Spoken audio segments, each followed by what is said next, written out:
Hello the internet, I'm Gav. In this video we'll be revisiting the classic mints in the old diet soda experiment that we all know and love, but with a twist. This video is sponsored by Mio. It's a liquid water enhancer. They've sponsored us in the past. We're very happy to have them back.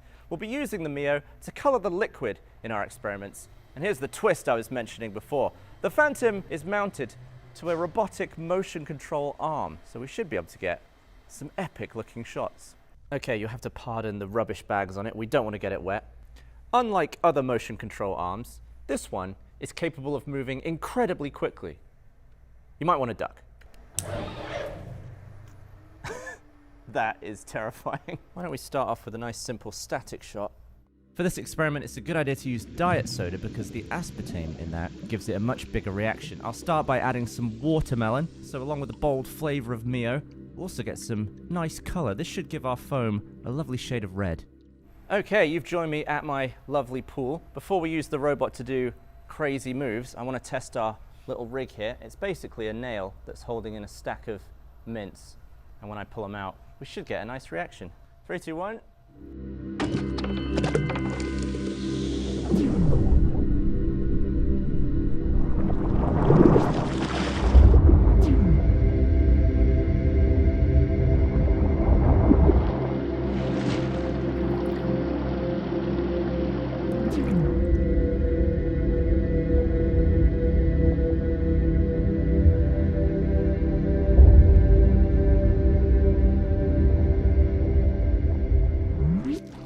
Okay, for our next montage, I want to film a single mint falling in. But in order to do that, I need a way to precisely drop the mint every time the exact same way. So I need to be completely uninvolved, no human element.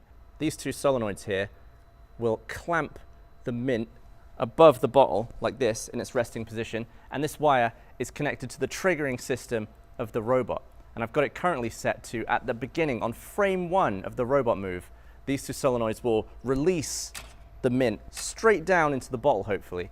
And what that'll do is just remove me from the equation. I don't have to worry about my timing and triggering the robot at the same time. It should happen perfectly in sync every time, and that will allow us to get very adventurous with our shots.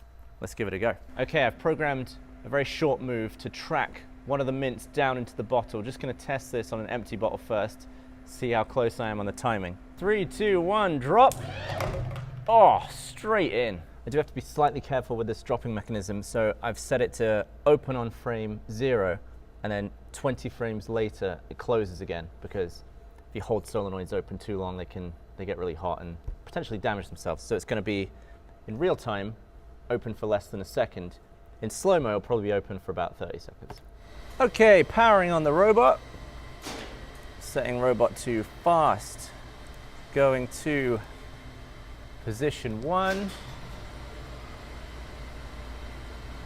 Lovely stuff. 3, 2, 1, drop.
So this is a very experimental video. I thought it'd be really cool to get a POV of a mint going straight down the bottle hole.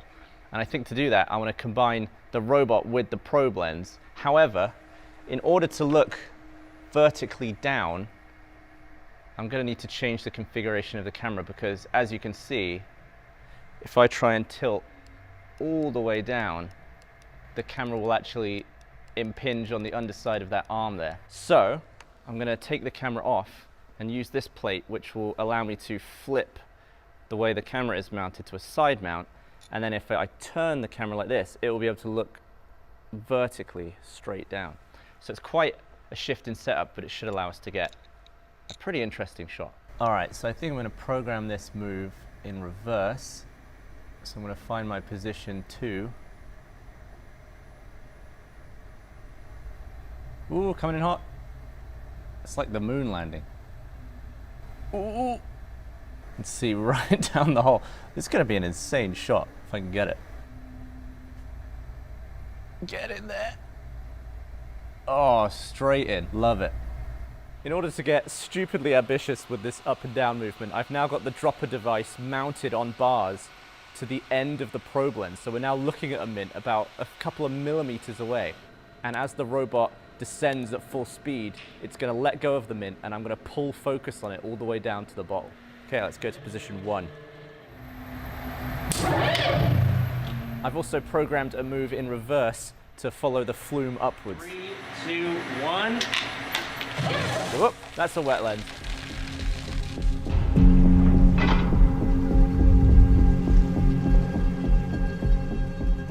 Oh, it comes into the light. It's like a space vehicle jettisoning an old booster. It's just such a graceful shot.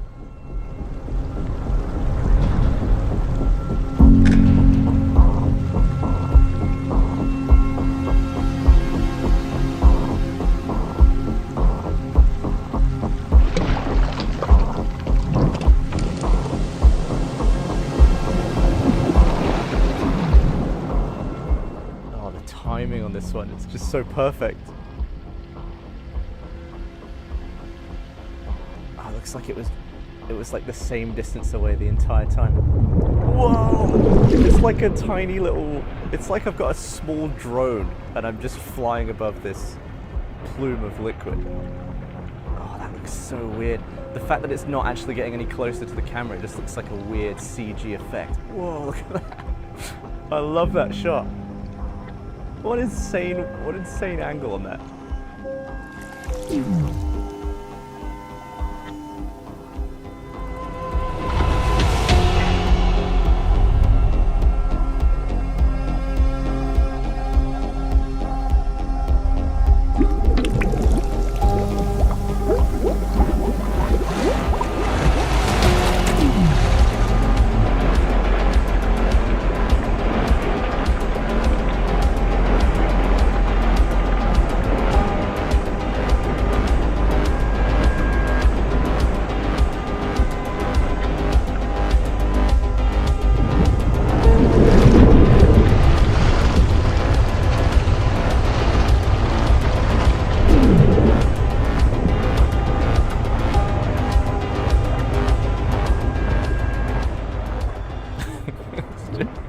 Just absolutely washing the lens. It looks like something out of Portal.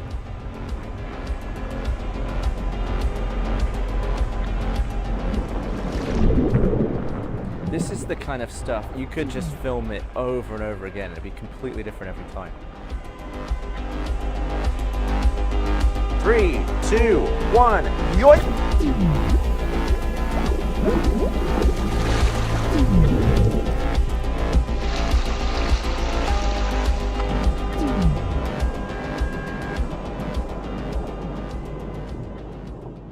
Well, there we have it, some very mesmerizing looking footage. I've never seen that done from those angles, and I think the colored foam was a nice touch. I'm very excited to use this again. There'll be a second channel video coming soon about that. And finally, big thanks to Mio for sponsoring that video. Mio may be small, but it packs a mighty punch. A cheeky squeeze of Mio adds a lot of flavor to your water, or soda water, whatever you want to squeeze it in. And one of my favorite things about it, you get all the flavor, but with 0 sugar and 0 calories.